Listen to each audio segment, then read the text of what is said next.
back. Wasn't too bad last night, right? You've probably noticed the old models in the parts and service room by now, right? We've been having some trouble with them too recently.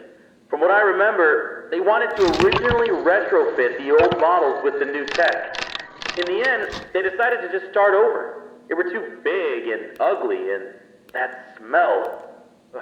But, they seem to have been acting up recently, too. The mask would work on most of them, but that last guy was having trouble getting Foxy to leave him alone.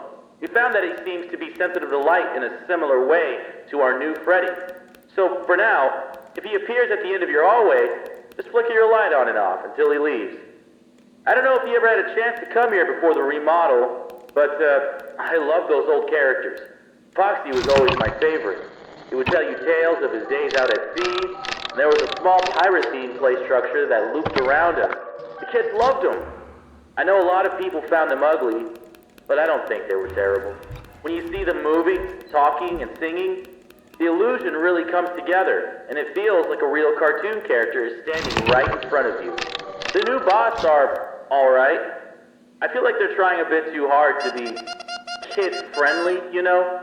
They tried to do the whole play space surrounding Foxy again, but having him right by the ball pit ended up being a bit of a hazard. The arms and legs of the new models pop on and off really easily. I think it's a safety precaution. If a character swung their arm too fast towards the child, it would be better if the animatronic broke instead of the child, you know. But when you have a bunch of kids grabbing and pulling on him, he falls apart pretty fast. None of us here at the location are trained properly to repair these guys. We requested that the engineers come in to do a full repair, but they said they won't be able to until next month.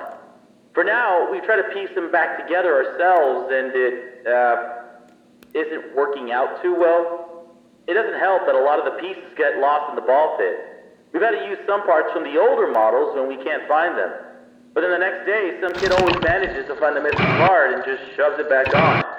We've been calling it the Mangle, because it just looks like a monstrous mess of parts now. We restricted the rooms to private parties only for now, though. It only took a week for him to get that messed up. We can't deal with much more. But besides that, the whole Kids Cove area just feels kinda lame. There really isn't any pirate stuff in there anymore, it's just bright colors. I wish they would just bring back the guy who made the original crew for the new ones. Back when he was involved in running the place, I had a chance to talk with him a few times, and he always seemed really passionate about everything he did. But, I think in the end, it was his decision to leave. I think something happened to his daughter, but I never really looked into it. After that, his business partner filled in his place, and things never really felt the same. But we have new ownership now. I feel like this is a rough start, but I'm excited to see where we are heading. Okay, I'll let you get to it. Have a good night.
Wake up.